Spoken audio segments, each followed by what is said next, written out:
So, Stephen Grover Cleveland.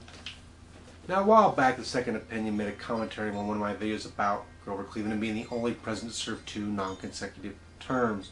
And how did that come to be? Well, I don't know if this was a question or not, but I'm going to take it up as a request today. Grover Cleveland was the 20th and 22nd President of the United States of America, being elected in 1884, losing the election in 1888, and then winning again in 1892. So yes, even though Barack Obama, our current president, is the 44th President of the United States, he's only actually the 43rd different man to hold the office. Cleveland was president twice in non-consecutive terms. How did this come to be? Well, the explanation's a bit convoluted, but I hope to flesh it out for you today. So, Abraham Lincoln was president during the Civil War. Let's start there. And Abraham Lincoln, as president during a major conflict like the Civil War, had wide-ranging powers as the executive of the United States. He was able to suspend habeas corpus, had powers to his military. He was somewhat dictatorial during the Civil War. He was able to bypass Senate on a number of different things. This wasn't going to fly once the Civil War ended. It probably wouldn't have even flown with Abraham Lincoln anymore. But of course he was assassinated. So Andrew Johnson was a lot easier to push around.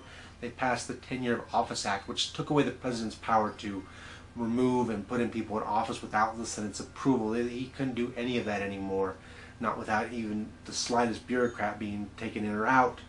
And as we know, post-Civil War, the Gilded Age was famous for corruption, bureaucrats taking bribes and weighting things down with constant money being changing hands, and a very passive presidency.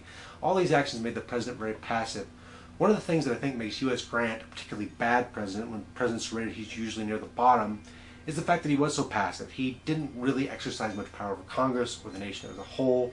At times when they needed his leadership, he just wasn't there as a political leader because that wasn't his form, and that wasn't the way the presidency was headed at that point. So all throughout this Gilded Age, the presidency is very weak. The bureaucracy is very corrupt. And so the Americans are looking for someone who's very honest, very incorruptible, and sort of purge this problem from the government. And in 1884, the Democrats finally find someone who can win an election. They hadn't won since James Buchanan had been president in 1861 when he had left for Abraham Lincoln. So 24 years, Grover Cleveland becomes the first Democrat to be president. And how did he win? He won with a very honest reputation. Cleveland was known in his home state of New York. He's from Buffalo City. He'd been mayor.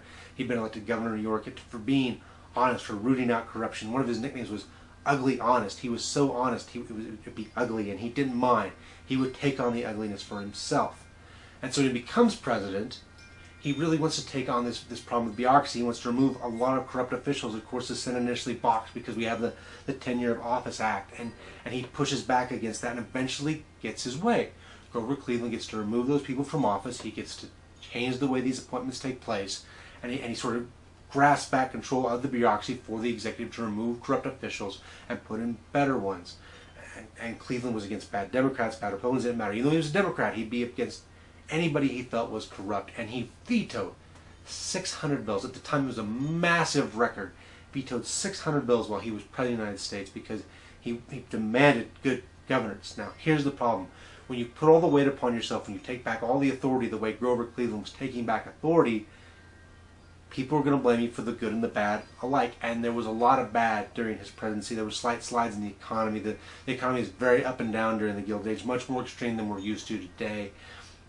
And some of the bills that he vetoed in those 600 were actually quite popular with the people. So even though Cleveland didn't think they were good governance, a lot of the people did. So these things all hurt him going forward into the next election in 1888. And here's the other problem, is he decided not to run, right? He's the president, and the president was above that sort of thing in those days, and they didn't really campaign, and the Democrats didn't do a very good job campaigning, and everything was just sort of falling apart all at once. On the other hand, Benjamin Harrison, who ran against him, did an excellent job campaigning. He was a great maneuverer for political position, and the Republicans, they'd actually been split in 1884. There was something called the Mugwumps, which were against the more corrupt nature of the Republican Party, and they nominated James G. Blaine, who was sort of the epitome of the Gilded Age corruption in their mind. Whether he was or not, that's how they saw him. But now they had Harrison. Benjamin Harrison was seen as much more incorruptible. He's seen much more in the line of Cleveland, right? He's very honest. And so he managed to overcome and defeat Grover Cleveland for the presidency in 1888. Things didn't really improve under the Republicans when they got back control in 1888. Benjamin Harrison made some effort, but really really didn't do much as president, and the economy continued to sort of be up and down. Things still weren't particularly good for people, and they didn't feel like the corruption had truly been rooted out by him. And so in 1892, we have the nation was really starting to splinter. There was the populists, there was the centrists, and those two sides were against each other, and in both parties.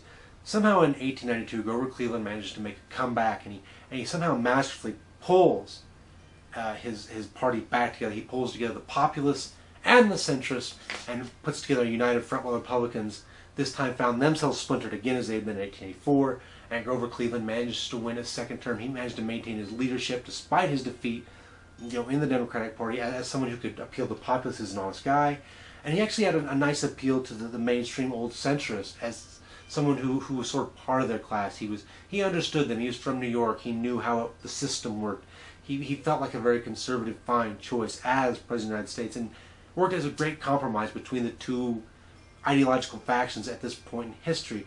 And so Grover Cleveland became president again in 1892, which was a little bit unfortunate for him, because 2 months after he takes the oath of office, one of the worst depressions this nation has ever seen, and would probably the worst one they would see again until 1929, when we had the Great Depression, just it falls into place. And Grover Cleveland also becomes sick with cancer. He also has cancer at this point. He had a malignant tumor in his mouth. They actually had to remove part of his jaw, and he would wear a rubber jaw for the rest of his life, something that was kept secret because they didn't want the financial markets to lose confidence in the presidency at such a crucial time. Also, his vice president was a man named Adlai Stevenson, not the one from the 1950s. This was actually his father. So this Adlai Stevenson was very much in support of some things that Grover Cleveland wasn't, the silver standard and gold standard, which gets a bit into economics that I don't really want to explain right now, but the point is that he didn't want Stevenson in charge of the executive office. And so Cleveland kept his operation secret, trying to keep the financial things together.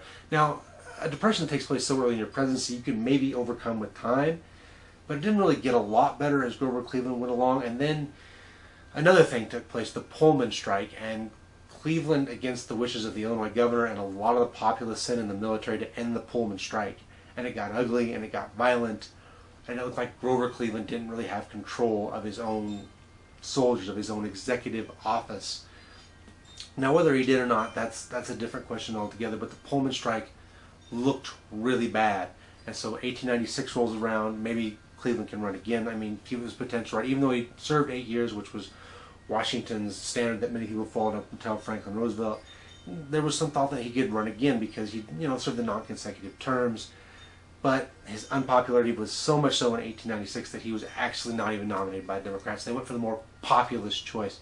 Since Republicans had picked a more centrist choice, William McKinley was very, very much associated with Wall Street. They actually picked William Jennings Bryan to run against him in 1896, the very most progressive of choices at the time for the presidential nomination.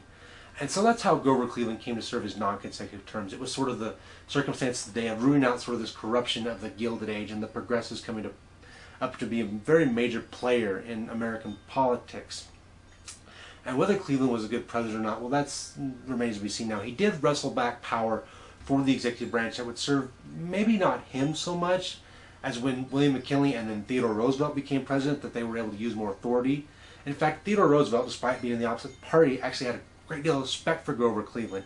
He actually wanted Grover Cleveland to help him when the coal miners went on strike in Philadelphia during Theodore Roosevelt's administration, and then the railroads actually followed shortly with the strike. He was actually going to get Cleveland to step in and help him mediate that situation. Cleveland's name being in there was enough to earn everybody's respect, to realize that Roosevelt was very serious about mediating a very fair deal, and having someone from the opposite party and someone known for their honesty was something that served Roosevelt very well, and he actually did respect Grover Cleveland. So there you have it. There's Grover Cleveland and how he came to serve 2 non-consecutive terms. I hope that sorts it out for anybody who was wondering why that happened and how it came to be, and I hope that gives you just a little historical perspective.